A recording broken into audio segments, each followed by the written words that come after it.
ladies and gentlemen. The story you are about to hear is true. The names have been changed to protect the innocent.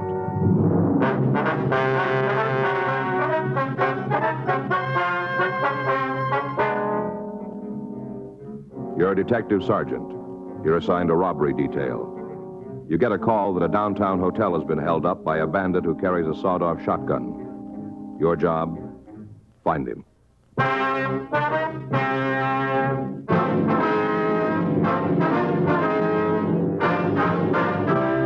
Dragnet, the documented drama of an actual crime. For the next 30 minutes, in cooperation with the Los Angeles Police Department, you will travel step by step on the side of the law through an actual case transcribed from official police files. From beginning to end, from crime to punishment, Dragnet is the story of your police force in action. It was Sunday, October 9th. It was cool in Los Angeles. We were working the night watch out of robbery detail. My partner's Frank Smith. The boss is Chief of Detectives Thad Brown. My name's Friday. We were on our way out from the office, and it was 2:06 a.m. when we got to the corner of Cinnabar Street and Grand Avenue. The Brenton Hotel. Well, I just done what he told me. I figured there was no point in getting myself all roiled up. Didn't see where that would be helping matters. Yes, sir. Whatever he said, I done it. Hey, you fellas looking for a room? Police officers, this is Frank Smith. My name's Friday. Are you from robbery? That's right. Roberts, 1F16. Mm-hmm. You answered the call? Yeah. The description's out. Metro's sending a couple of cars to help us look for the suspect. All right, good. Anything else I can do for you? No, not right now. Okay. I'll take care of the report. Thank you. We'll check with you. Right.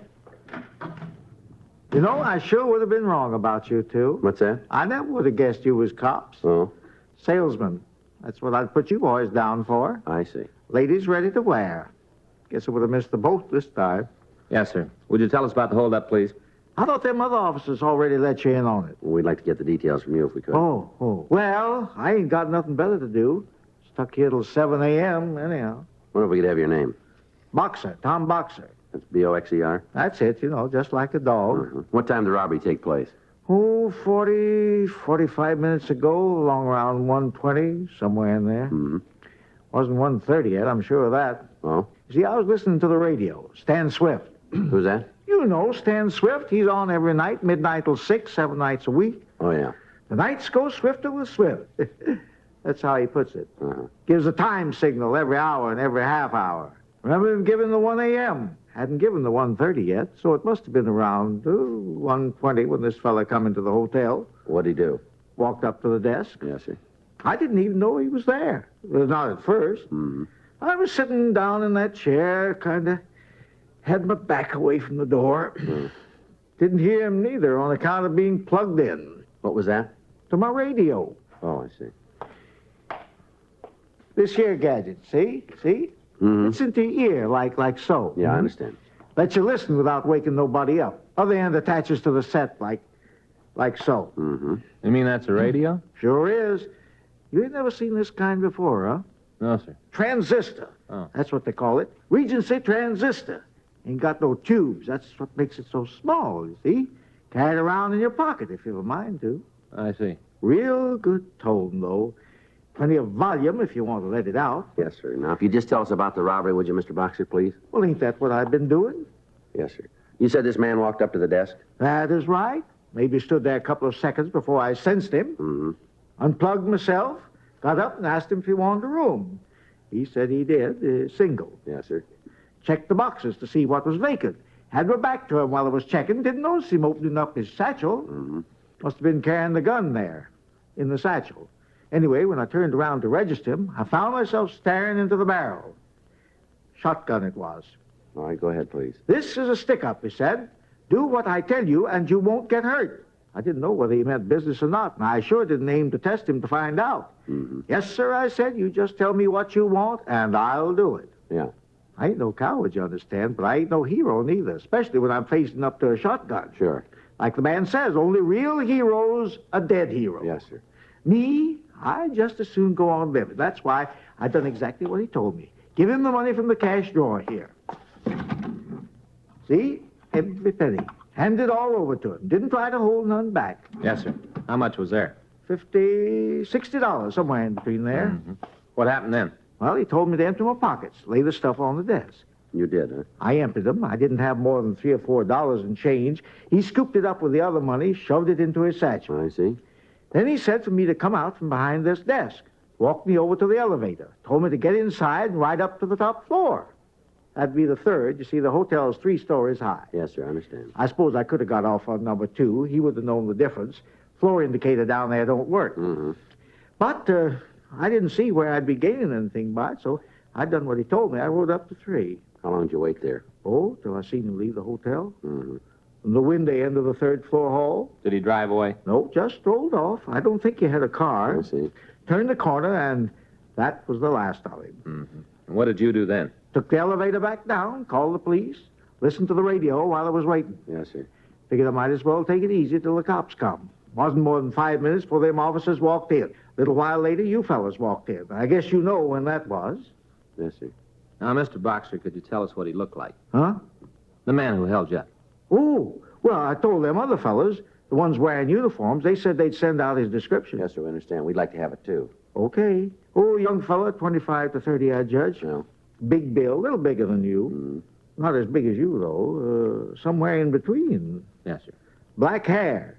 Didn't catch the color of his eyes. Well, that's about all. How was he dressed? Suit. Stripe in it, I think. Maybe dark blue with a gray stripe. Bow tie. Kind of dapper. Mm-hmm. Have any scars? Not where you'd notice him. He said he carried the gun in a satchel, is that right? Must have been where he had it. Didn't actually see him take it out, though. Back was to him at the time. How big was the satchel? Oh, medium-sized, about so long. Any initials on it? No, not so far as I can recall. What about the gun? How big was it? This long, maybe. Mm-hmm. Single barrel, sawed off. Could you tell the make? Well, I ain't no expert on shotguns. No. Would you know this man if you saw him again? Sure, I'd be a fool not to. Why? I'd like to have you come down to City Hall in the morning, Mr. Boxer, if you would.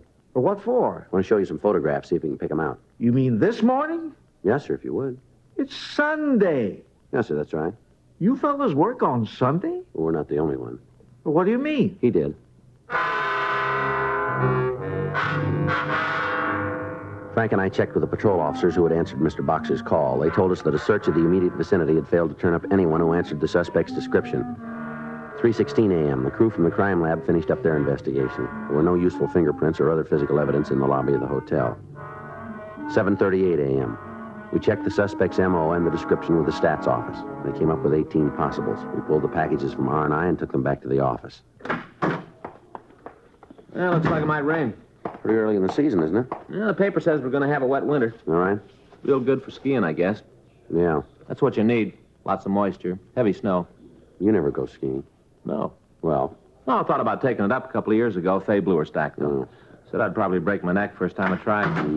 Sometimes I think she worries more about me than she does about the kids. Good morning, gents. Oh, hi, sir. Hope I haven't kept you waiting. no, sir, not a bit. How are you today, Mr. Boxer? Sleepy. Usually get a couple of hours cat nap during my shift. Kind of missed out on it last night. Yes, sir, I'm afraid you did. Even after all you fellas left, somehow I just couldn't doze off. Listen to Stan Swift till 6 a.m. Mm-hmm. I'll bet you I know more about Egypt than a real live Egyptian. Well, you got them pictures you wanted to show me? Yes, sir, right over here. It's all right if I sit down? Yeah, go right ahead. There you are. This the pile? Yes, sir, take your time. Look at each one as long as you like. Okay. Pretty tough bunch of boys. Yeah. No, it's not him. Nope. Nope. Oh, hey, wait a minute. There is a resemblance. He looks something like this one here. Is it the same man, Mr. Boxer? Oh, no, not the same. Yeah. Similar type, though. Does that help you any? Might. You want to go through the others? Sure. Now, you see this fella? Yes, sir. He's not the same type at all. No. The other one I pointed out was, you can see the difference yourself. Yes, sir. Yeah. Not him. Not him either. Nope. This is closer to him. Sir? Not as close as that one, the other one, but closer. Yes, sir. Now we're getting further away. No, it's none of these. Is that all you got? Afraid so.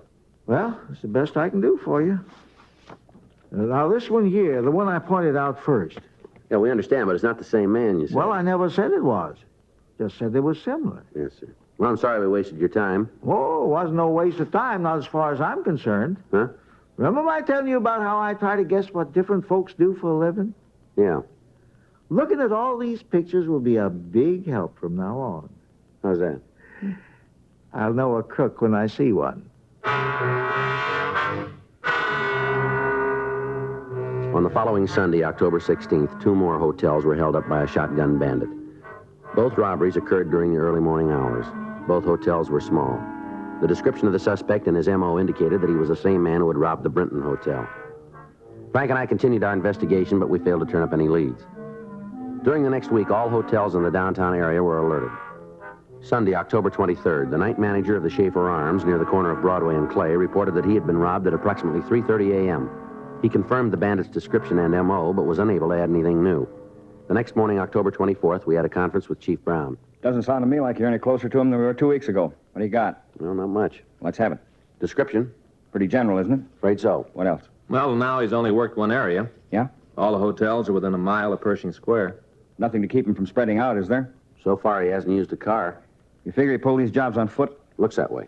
Then he must live downtown somewhere. Mm-hmm. Anything about the hotels that might give us a tip-off on his next move? Yeah, they're all small, only one person on duty. Uh-huh. We've marked all the possibles here on a map. You want to take a look at it? Yeah. Okay, right here. These are the ones he's already hit. Here, here, over here. Tight little group? Yeah. These circles indicate all the other hotels of a similar nature in the downtown area. Uh-huh. Well, he works on Sundays, huh? That's right. What do you got planned for this Sunday? Well, we'll stake out as many as we can. We've asked Metro to give us a hand. We figure we'll have enough men to cover about, 20 likelies, maybe. We plan to run the stakes from midnight till 6 a.m. When he hits, it's usually between 2 and 4. How's it sound to you? About all we can do. Yeah, I want you both stay on this between now and Sunday. See if you can't pick up a lead somewhere. we will. Informant's been able to give you anything? Nope. They holding out? No, I don't think so. I don't think they know who he is. Well, maybe the stakes will work. Maybe. Wait a minute. Let me see that map again. Right here. Funny. See here? Yeah, You said these are the places he's already robbed? that's right. All right together. Draw a line from one to the other and you'd have a square. Yeah. What's this right in the middle of the square? That's the Argus Hotel on South Broadway. That's one he hasn't hit yet. Mm-hmm. Looks like your best bet then. Yeah, that's the way we figured it. Who's going to cover it Sunday? Well, Smith and I thought we'd take it. That's a coincidence. Hmm? Just who I was going to suggest.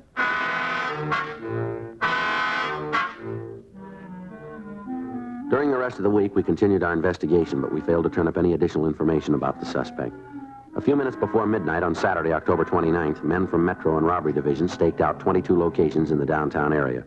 Sunday, October 30th, 12:05 a.m. Frank and I entered the lobby of the Argus Hotel, and we walked up to the desk. Sorry, we're full up. Like to talk to the manager if we I can. said we're full up. We're police officers. Huh? This Frank Smith. My name's Friday. Oh, Could we see the manager? I'm the manager. You own this hotel? Me and my husband. Or maybe we better talk to him. Go ahead. If you can find him. Isn't he here? Nope. Would you know where he is? Nope.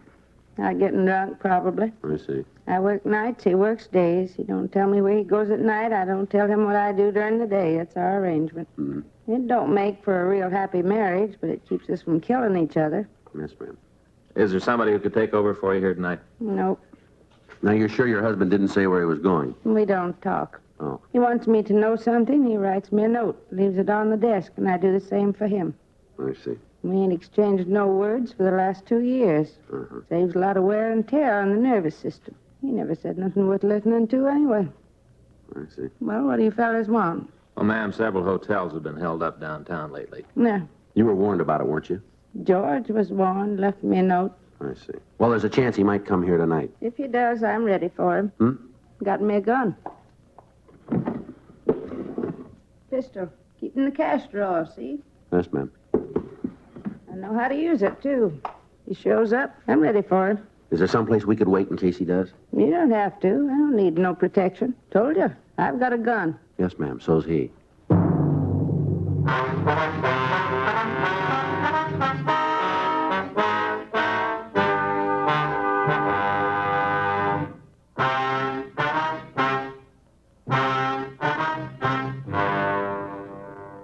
Mrs. Argus finally agreed to let us stake out the hotel. She showed us into a small room off the lobby.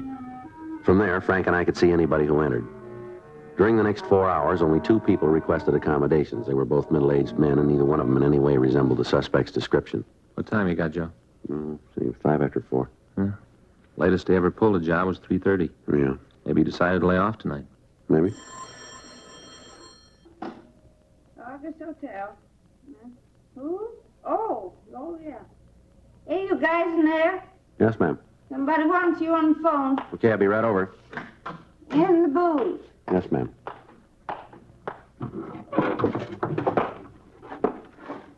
Friday. No, wait a minute. Okay. What's that address? Yeah, I got it, thanks. Right. What's up?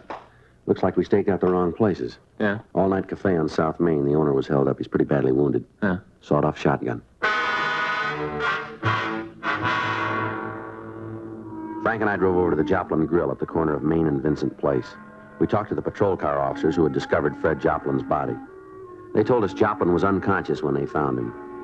They said that they'd called an ambulance and that he'd been taken to Georgia Street Receiving Hospital. We telephoned the hospital and asked them to be notified as soon as the victim was available for questioning. 4:42 a.m., Lieutenant Lee Jones and the crew from the crime lab began their investigation. Frank and I went back to the office. October 30th, 10:17 a.m., Georgia Street reported that Joplin had recovered consciousness. We drove down there and talked to Dr. Sebastian. He said that Joplin was suffering from shock and loss of blood. He also said that Joplin's right shoulder was severely lacerated and that there was a possibility the arm would have to be amputated. 10:46 a.m., we interviewed the victim. Sat down on the stool and asked for a cup of coffee. Yes, sir. I turned around, picked up the Silex, started filling the cup. Time I was finished, he'd got his gun out. Guess he had it in that bag he's carrying. Yes, sir. Told me it was a stick-up. Said to give him the money from the register or he'd shoot me. I didn't say nothing, just stood there kind of staring at him. Yeah. He raised up his gun. Shotgun it was. Yes, sir. I mean business, mister. That's what he said next. I mean business. I see. I still didn't say nothing, just stood there with that cup of coffee in my hand. Start moving, he said. Voice sounded real low and mean. Didn't seem to match his face. Sort of a pleasant-looking fella. Voice was mean, though. Yeah. Started gesturing with that shotgun, pointing toward the register. That's when I let fly. With a cup of coffee. Smashed it right into his face. I see. Must have given him quite a jolt. Yes, sir. Didn't keep him from shooting me, but it sure wrecked his aim some. Leastways, I'm still here. Don't remember nothing after that. I see. Sure, hit him a good one, though. Them coffee cups ain't the lightest things in the world. Yes, sir, I understand. Not to mention the coffee itself. Scalding hot it was. Right here. That's where I belted him. Right in the jaw. Used to be a ball player, you know. Is that right? Wasn't a pro exactly, but I had a first-rate pitching arm. Lefty Joplin, that's what they used to call me. Back in Junction City, Kansas it was. Local merchant sponsored our team. Pitched 16 winners one season. Best record in the league. Yes, sir, it's very good. Well, I ain't lost all my technique. Leastways, I sure whacked him with that cup. Yes, sir. Doc say anything to you fellas about how I'm doing? Well, just that you're getting along. He make up his mind about my right arm yet? What? Whether I'm going to lose it or not? No, sir, he didn't tell us. Guess in a way I'm kind of lucky. What? Being left-handed.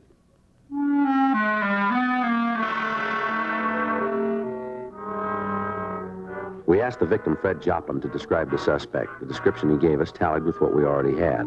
11:17 a.m. Frank and I went back to the office. I can't figure it out, Joe. What? Why he'd switch from hotels to a cafe. Well, maybe he tumbled to our stakeouts. Yeah, I thought sure he'd try the Argus, though. It's the right spot for him. I get it. Robbery Friday. I see. Yeah. Anything else? Well, give us something to go on anyway. Thank you. Right. Lee Jones in the lab. What's he got? Well, Joplin was right. He sure didn't miss with that coffee cup. They find the pieces? More than that. Huh? Found a broken front tooth. Analysis of the broken tooth revealed that it was part of a lower incisor. From what we learned of the suspect, it seemed likely that he would make an immediate effort to have the tooth replaced. For the next 3 days, Frank and I interviewed dentists in the immediate vicinity of the robberies. Thursday, November 3rd, 3:17 p.m. We questioned Dr. Clinton Potterfield in his office on the second floor of the Marsh building. Yes, I believe I had such a patient last Monday. Broken incisor? Yes, that's right. Could you tell us what he looked like? Oh, young man, about 30, nicely dressed, seemed very pleasant. Did he say what had happened to his tooth? Yes, he did. Automobile accident. I see. He knocked it against the steering wheel. Uh-huh. He wanted a new fitting right away. Yes, sir. Agreed to make him a temporary as soon as I could. It should be finished tomorrow. Mm-hmm. He offered to pay me extra if I'd hurry it up. I told him you can't rush a new bridge, even a temporary. Yes, sir. Did he give you his name and address? Well, not me personally. My receptionist takes care of those details. Yes, I understand. Would you mind checking with her? No, not a bit. Excuse me. It's about time we got a break. Oh. Hey, look out there. Hmm? Starting to rain. Yes, sir, it is. Yeah, just like the paper said. It's going to be a wet winter. Here you are, gentlemen. I had a copy down for you. Thank you. Philip Seaver. Yes, that's correct. His address is right there, too. Well, at least we know one thing now. What's that? Why he skipped over to the Argus Hotel. Yeah? He lives there.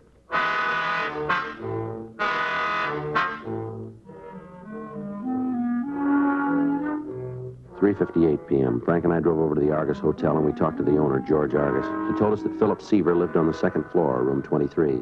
He said that Seaver was a quiet young man who had been staying at the hotel for the past 6 weeks. He also told us that Seaver worked nights and was probably in his room now. We took the elevator up to the second floor. There it is. All right. Yeah.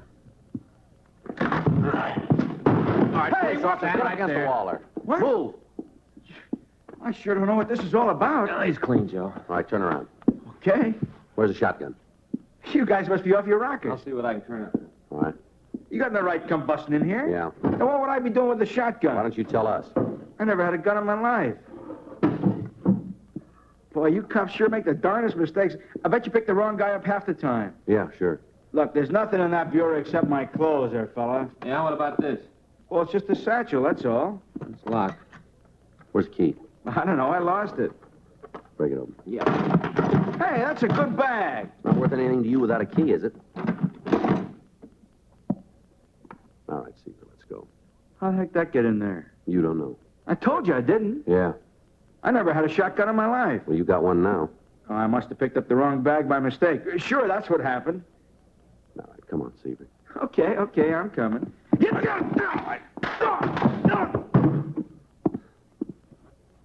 Cut your hand? Be all right. Look at that. Huh? You must have bad ones. What's that? Another tooth missing.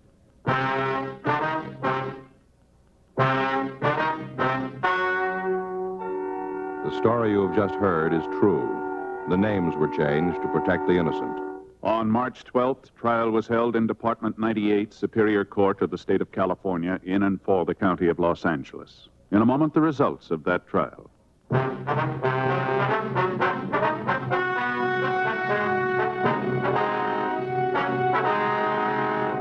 Philip Herbert Seaver was tried and convicted of robbery in the first degree, 5 counts, and received sentence as prescribed by law.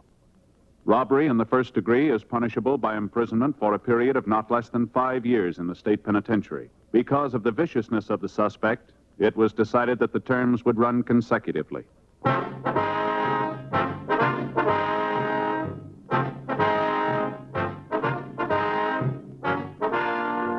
You have just heard Dragnet, a series of authentic cases from official files. Technical advice comes from the Office of Chief of Police W.H. Parker, Los Angeles Police Department.